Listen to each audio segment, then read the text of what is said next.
Hello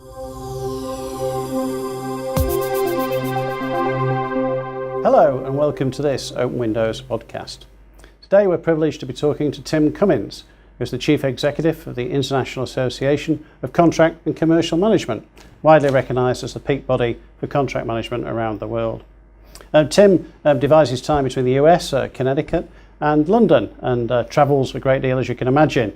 And one of his increasingly frequent visits to Australia is right now, and we're privileged to be talking to him here in Melbourne. So Tim, welcome, and thanks for spending some time with us today. You're very welcome. It's delightful to be here, even though it is raining. It is a gloomy day in Melbourne. It's a lovely day to talk about contract management. Perhaps I can start by telling us just a little bit, very briefly, about IACCM. Well, IACCM has been around for 17 years now, and our focus is on trading relationships and how do organizations derive greater success as well as maintaining increasing levels of integrity in their trading relationships, buy side and sell side. So we have a wide-ranging audience, both from the point of view of the organizations that are part of our membership, some 15,000 now, different organizations represented in the membership, and but also the diversity, of course, of the community we deal with, some of which you're very familiar with in your past, the procurement community, but also a lot of people out of the sales contracting, commercial management, and quite a substantial number of lawyers. So essentially, the groups that would, I suppose, consider themselves ultimately responsible for negotiating and managing an organization's contracts portfolio. Well, I've been looking forward to the conversation with you because our careers overlap so heavily in the 10 years I was running SIPS Australasia, 2004 to early 2013. And the trends I was seeing in procurement upstream, if you like, strategic procurement, compared to what you've been seeing more downstream in the contract management arena. It should be quite interesting to see perhaps the same problems from different perspectives. Maybe we could start probably by talking about, why is it contract management feels so relevant today? Indeed, I think there are probably a multitude of factors that are coming into play. Part of it is the challenge of what we term VUCA, volatility, uncertainty, complexity, ambiguity. And I think our world is certainly increasingly evident, that volatility and uncertainty, whether it's at the geopolitical level in terms of some of the unexpected events that occur, or whether, of course, it's because of new technologies or new and different trading relationships. So I guess I need to look back a little bit and say, Jonathan, a lot of that shift in importance has come from the extent to which we have changed the nature of our trading relationships. They've clearly, in many cases, become far more international than they used to be, far more remote. At the same time, procurement has grown in its perhaps sense of purpose, and with that sense of purpose has also come perhaps not only a more structured but often somewhat more aggressive approach towards the supply base. So all in all, we've seen this shift in expectation, and contracts have stepped into what was in many respects a rather more informal vacuum of the way that relationships were defined and managed. So on top of that, I think a growing appreciation of the fact that the contract is an important economic instrument, that it is critical, in fact, for the delivery of results. So the aspects of contracting around governance and performance management have been increasingly also enhanced by the importance of compliance, the regulatory environment, etc. So it's a whole confluence of forces that have said, actually, we need more discipline in the way that we form and manage those relationships. I can see that, and also those 17 years is really, you might call, the era of globalization, and all of that means, particularly important to us in Australia, at the tip of the global supply chain. We're perhaps more vulnerable on the supply side than others, which I think accounted in a large part for the rise of the procurement profession in the last decade and a half here, particularly, I think. But also, it's true, isn't it, that we're just outsourcing more? Absolutely. Outsourcing is, in various ways. I think the acceleration of focus on how do we actually derive more value. So the volume of trading relationships has increased. Clearly a consequence of outsourcing is that you become more and more dependent upon your supply network. And at the same time, I think we're trying to get more from our supply network in terms of value. You know, as savings tend to zero over time, especially when you're buying indirect goods, as we so often are in Australia in a service-based economy. So you're more dependent on trying to use procurement as an instrument of policy. So better, faster, cheaper, greener, safer is my nickname for it.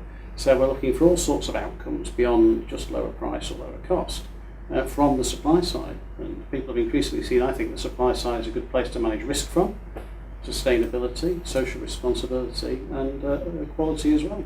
With that shift, as you're indicating, towards more of an outsourced and services-based world, we move, I think, from a world which was largely dictated by input. Certainly, you know, the old world of procurement was really an input-based world. And it was also a world where suppliers were often trying to deny responsibility for any results or outcomes. In fact, you know, I spent, as you know, a number of years at IBM, and that was a classic example in the technology industry where contracts were actually a denial of responsibility. They weren't an acceptance of responsibility. Do you think that's changing? Do you think the contract's staying in the drawer more and people are looking to the relationship more to get us out of a pickle or to get more value from? Well, I think competitive advantage is increasingly driven by actually how much responsibility can I take and accept. In other words, differentiation is becoming more and more about the fact that I am managing or able to manage positive results for your business better than my competition. And certainly that is fundamental, of course, to a thing like outsourcing. You can't judge the basis or the success of outsourcing on how much money you saved on buying it. You can only judge its effectiveness and value over time with the results that it's achieving for your business, whether that's long-term cost reduction or whether it's greater innovation, continuous improvement. You know, those are the measures that we're having to operate on nowadays, but they're not, of course, the traditional measures of procurement. No, well, of course not. Cost, and cost. But that's the table stakes of procurement. I mean, the real challenge now is to move beyond cost and talk about value to the organisation and align it to the organisation's goals. So in that way, procurement and supply side management generally is far more relevant. So I was interested in what you think we're getting right in contract management, what's going well, and where does it really win, where does it score for the organisation and get results? So there are a few high points. Certainly it's not all bad news. I think the understanding that we need a more creative and appropriate portfolio of contracting tools. So the old template-based world, one size fits all, is being eliminated quite quickly. I think there are obviously some encouraging, but still at this stage far too often still rudimentary approaches towards automation. So one of the big challenges with contracts and contracting is that it's a life cycle process. It has many stakeholders within it, and one of the big challenges for organizations is that they are usually fragmented in their interests and their activities. Technology is the way that you can begin to create holistic behavior across the organization, and there is certainly a growing appreciation of that, and increasingly there are tools and systems that can enable that far better. Well, it's very much how Windows talk, enabling the buy side and the whole team on the supply side, the suppliers, the subcontractors, the people in the business unit, the procurement people, the contract managers, the whole team involved with delivering those results and managing those results are enabled by the automation of the administration, if you like, to allow more focus on the relationships, SRM in procurement parlance, and on delivering the results and managing the results and getting better outcomes for everybody, right down the supply chain to the consumer. And there's the opportunity, I think, of automation. I think that's what it can bring. In a nutshell, it saves time.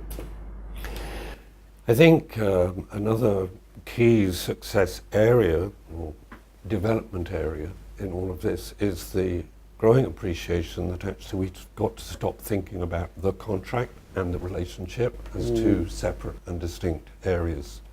You know, far too often there's been that attitude, and it's certainly one I've commonly encountered in procurement, which is the contract doesn't matter, it's the relationship that counts. Well, I think the two are increasingly indivisible. And good contracting today is very much about creating that framework within which the relationship governance and performance management will be structured. And organizations that are doing well are those that have really grasped that point.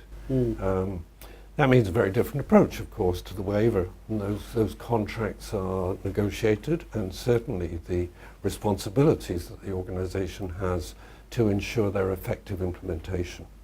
There's something a hint there at the future of contract management, which is one of the questions I wanted to come to. You know, what the future of contracting looks like. You know, we hear ideas such as smart contracts, performance enhancing contracts, performance-based outcome contracts, and now contract theory. Of course, a couple of guys a month or two ago got a Nobel Prize for their work on contract theory. The idea that contracts could be developed in a way to influence behaviours. Are they assuming there's too much relevance between what's in the contract in the drawer and what people are actually doing to deliver results for the business from the supply side? Oh my goodness, when you start talking about the question of the future of contracting, I think, you know, so much of our work is looking at certainly the role that the contract and contracting process plays in driving business results. And I think one of the biggest shifts for executive management is often today the realization that poor contracting carries a heavy cost, erosion of value. You've done some research on this, IACCM, I think. So some startling figures of the cost of poor contract management. Yeah, we continue to do lots and lots of research in that area because, again, we're looking at this, of course, from both the buy side and the sell side. So most, at least commercial organizations, have a double opportunity to lose value. Yep. And very often they carry that to a further extreme by not really having any joined up behaviour between what they sell and what they buy. Yep. So, firms don't naturally see themselves as a link in a supply chain. You know, their mindset is we're where life begins and ends rather than we're a link in a chain. Yes. And especially in Australia again, you know, you can find it's not uncommon to find more than a dozen tiers in a supply chain back to the OEM, the original equipment manufacturer, or the raw material supply. And people don't naturally think of themselves in that process, I think. But I was compelled by your research, which was saying that it was possible to lose something like 9% of revenue through poor contract management with suppliers, but also poor contract management with your customers. And if you like, a failure to see this cause and effect between input and output. Certainly that issue of value loss, the 9% that we found on average organizations lose as a result of weaknesses in contracting is really significant. And a growing number of our members have been working to audit their portfolio of agreements because the key point here is that we come back to the fact that organizations historically have not seen this as a process. It's a series of disconnected activities. People celebrate at different points. They celebrate because they've awarded the contract or won the contract and declare victory. And you're talking about procurement, Tim. I've heard you say this before. Procurement celebrate early and the triumphing cost avoidance and other benefits are won in the negotiating room, which aren't delivered in real life because the contract isn't managed through. Well, in an old input-based world, of course, it was probably quite appropriate to celebrate because I won a great price. I put all the risk onto the supplier. I can declare victory. And then leave it to them and the business to manage it, and they didn't do a very good job. Well, but of course, their counterparts in sales did just the same thing. Yeah. You know, because they would run away at that point and say, "Okay, I've earned my commission." So.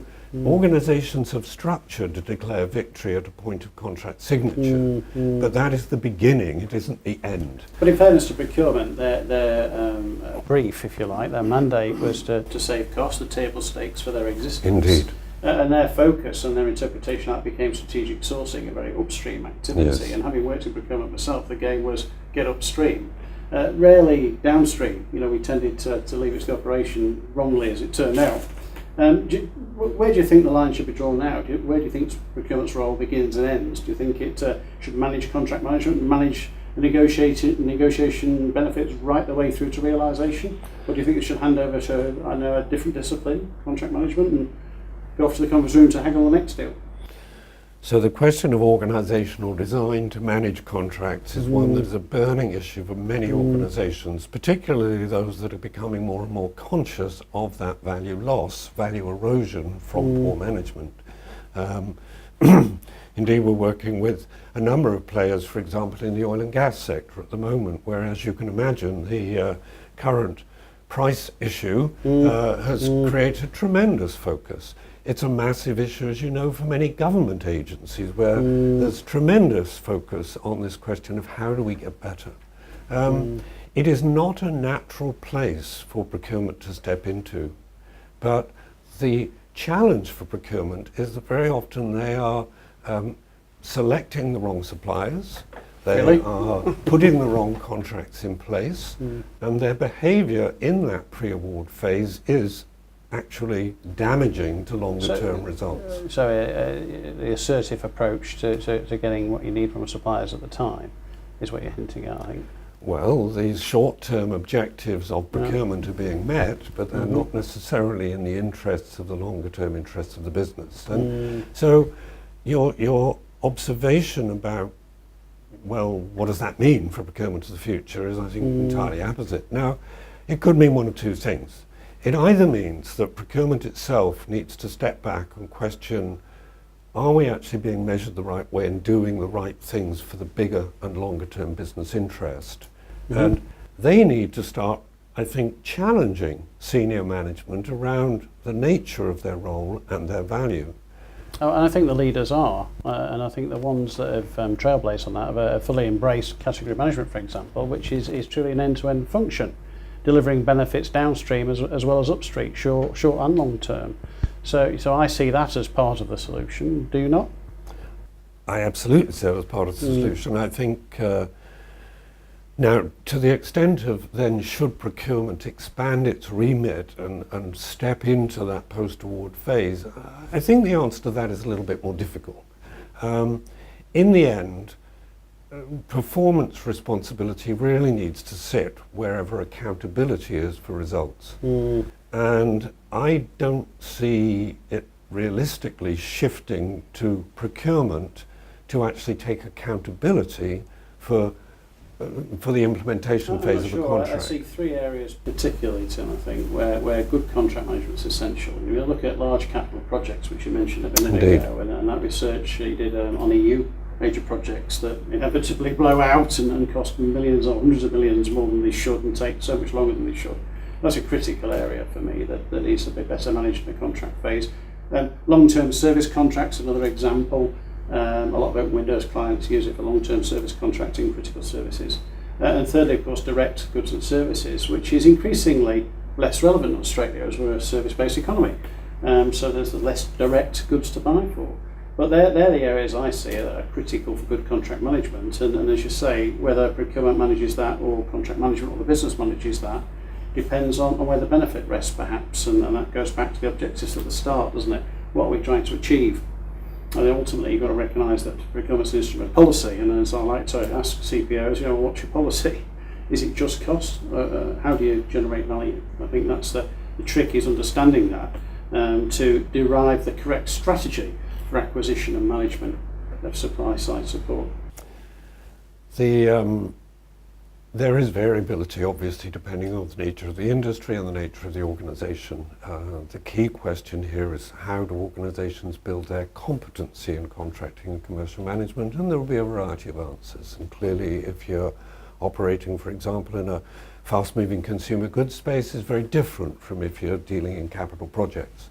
The depth and intensity of resource and skill that you need changes quite dramatically, although the underlying process steps are actually quite similar. One thing I'd like to suggest as perhaps an indicator for the future is I love some of the work around things like forming a team of teams. And what that really is talking about is at the heart of what we've been discussing. As organizations have outsourced more and more activity, we're no longer talking about one-to-one relationships. In reality, we're talking one-to-many. Well, we're networks, talking supply networks, supply ecosystems. And what our research is showing is that organizations that ignore that and think in terms of, well, I just need to get a contract in place with you, without thinking about how you orchestrate your relationships with your subcontractors, are typically generating very poor results. I completely agree with that. So that drives to a much more thoughtful and much more outward-looking activity, but it also talks to our need to build more cooperation and collaboration within those networks. And to be blunt, collaboration is not something you can accuse that many procurement organizations of performing. Well, I think good procurement people have good relationships and get good outcomes because of it. But I've seen that happen in a good way, and I've often seen suppliers demand that the procurement person's continually involved through the contract management, because they're the people they did the deal with. You know, you agreed this, we want to make it happen together and earn a good outcome together. And that's often been a theme of good relationship management, I think, and good procurement. So in talking about good when it comes to trading relationships, one interesting thing we're observing is the tremendous growth of capability in public sector. Absolutely.